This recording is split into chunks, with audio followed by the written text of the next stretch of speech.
Ya, dan pemirsa, kini kami ajak Anda untuk melihat ke istana. Ada keterangan dari Menko AHY. Aktivitas atau infrastruktur pendukung transportasi darat, laut, udara termasuk kereta api ini penting untuk kita kawal bersama-sama. Karena bukan hanya untuk melayani mobilitas masyarakat, tapi juga untuk meningkatkan ekonomi di berbagai daerah, menciptakan sentra-sentra pertumbuhan baru, termasuk juga menghubungkan antara kawasan industri strategis dan kawasan ekonomi khusus. Kami juga menyampaikan kepada beliau bahwa sampai dengan hari ini kita masih terus perlu mendorong agar sektor transportasi ini terus diperkuat. Karena sekali lagi ini penting dan sangat mendasar. Di antaranya tentu terkait dengan sektor kereta. Secara nasional, kereta masih menjadi primadona. Setiap tahun kurang lebih 500 juta penumpang kereta atau 1,6 juta setiap harinya. Artinya masyarakat kita masih mendambakan transportasi kereta yang semakin baik, maju, modern, dikelola secara profesional, nyaman, aman, dan juga terjangkau harganya. Jadi kita harus meletakkan kepentingan masyarakat, terutama masyarakat yang membutuhkan atensi dan dukungan dari pemerintah. Oleh karena itu negara harus hadir, dan ini menjadi komitmen kuat dari Bapak Presiden Prabowo Subianto tadi.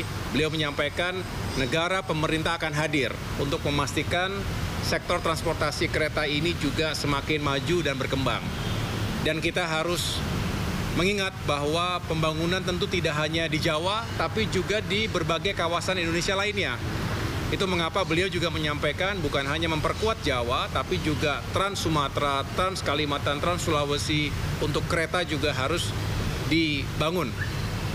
Termasuk tentunya untuk distribusi logistik. Ada komoditas batu bara, ada sawit, dan lain sebagainya yang ada di pulau-pulau tersebut. Nah, ini juga akan mengurangi beban transportasi darat. Dalam berbagai kesempatan saya menyampaikan kepada publik, kepada teman-teman semua bahwa kita juga sedang berusaha untuk menghadirkan kebijakan yang lebih ramah terhadap seluruh masyarakat, terutama dari odol, dari kendaraan-kendaraan yang lebih dimensi dan lebih beratnya. Ini seringkali menghadirkan kecelakaan dan juga kerusakan jalan-jalan yang dilewati. Nah, dengan transportasi logistik pada saatnya nanti lebih mengedepankan kereta dari satu titik ke titik yang lain, ini juga diharapkan bisa menjadi solusi dan sekaligus mengurangi beban jalan raya. Nah, terkait dengan kereta, kami juga tentunya membahas bagaimana kereta cepat yang selama ini juga atau beberapa waktu terakhir ini menjadi hangat diperbincangkan. Kita pastikan, tadi Bapak Presiden menyampaikan bahwa terkait dengan kereta cepat Jakarta-Bandung, tentu negara, pemerintah akan hadir. Dan kita melibatkan semua pihak. Tadi siang bertempat di Kementerian Koordinator Bidang Infrastruktur dan Pembangunan Kewilayahan, kami menggelar rapat koordinasi. Tadi saya mengundang Menteri Investasi yang juga adalah CEO Danantara, Bapak Rosan Roslani, dan jajarannya, kemudian Menteri Perhubungan Bapak Dudi Purwagandi dan jajarannya, termasuk para pejabat di Kementerian Koordinator Perekonomian dan juga Kementerian Keuangan. Kami sepakat untuk menghadirkan solusi yang terbaik, yang paling visible, yang paling baik untuk semua. Semua ingin mengambil peran, mengambil bagian dari tanggung jawab untuk melakukan restrukturisasi keuangan kereta cepat Jakarta-Bandung. Dan pada akhirnya kalau itu sudah selesai, kalau itu sudah bisa kita carikan solusi yang terbaik, barulah kita secara bersamaan juga mengembangkan kereta cepat untuk jalur-jalur berikutnya. Termasuk beberapa saat yang lalu, Pak Presiden menyampaikan kenapa tidak Jakarta-Surabaya, bahkan sampai dengan Banyuwangi. Harapannya akan membuka atau memberikan jalan bagi pemerataan pembangunan. Ini berbicara keadilan. Saya ulangi, berbicara keadilan dan pemerataan antar wilayah. Tidak boleh ada yang tertinggal dan tidak boleh ada yang kemudian tidak terjangkau. Dengan demikian kami tentunya optimis atas arahan Bapak Presiden Prabowo Subianto, segala permasalahan atau isu yang sedang berkembang ini bisa dituntaskan tentunya bersama-sama dengan pihak Tiongkok, dan juga pada saatnya kita bisa mengembangkan lebih lanjut untuk kereta cepat, termasuk melakukan reaktivasi rel-rel kereta yang sudah tidak lagi aktif, dan ini sangat mendasar sekali lagi untuk pertumbuhan ekonomi dan kesejahteraan masyarakat kita. Demikian penjelasan dari saya. Terima kasih.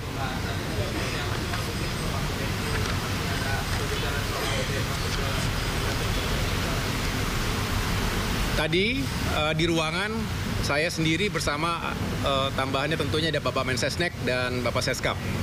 Secara umum yang kami bahas tadi di Rakor yang kami selenggarakan di Kemenko Infrastruktur juga inline, sejalan dengan apa yang menjadi arahan Bapak Presiden.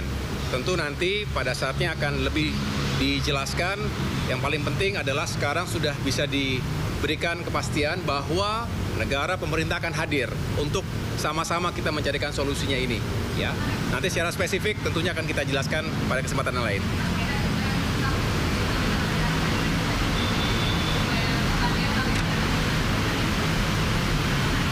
Ya, itulah nanti saya sampaikan bahwa pemerintah APBN juga pasti akan menjadi bagian. Tetapi untuk seperti secara spesifiknya nanti akan kami sampaikan pada kesempatan yang lain. Yang jelas kita tadi berbicara infrastruktur seperti halnya di banyak negara, infrastruktur transportasi termasuk kereta itu juga tentunya negara hadir di situ. Ini. Kenapa? Saya akan terus berkoordinasi dengan Danantara dan nanti secara teknis dan pelaksanaannya akan kita tentukan berikutnya. Tetapi saya secara khusus juga terus berkomunikasi dengan pihak Tiongkok juga.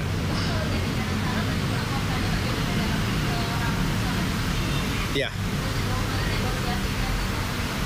Ya, ada banyak aspek ya yang juga sedang dinegosiasikan. Kami tidak ingin mengumbar dulu karena namanya juga masih negosiasi. Karena begini teman-teman, mohon dimaklumi, negosiasi juga perlu ada ruang dan diberikan sekali lagi proses yang juga mudah-mudahan bisa menghasilkan yang terbaik untuk kita. Karena prinsipnya adalah negosiasi untuk yang terbaik untuk Indonesia, pasti begitu.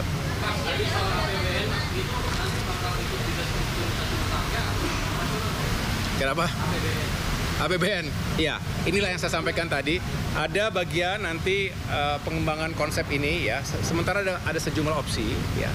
Bagaimana operasional dan kepentingan untuk kita bisa fokus pada profit ini dipisahkan dari bagaimana mengelola infrastrukturnya. Nah, harapannya sama-sama bisa berjalan dengan baik, begitu. Dan ada bisa dikatakan sharing responsibility atau burden sharing. Cukup ya, makasih teman-teman. Oh enggak, Pak Jonan setelah itu. Kenapa? Oh enggak. Beliau setelah saya tadi. Iya, tadi ketemu aja, salaman aja. Ya. Makasih ya. Makasih.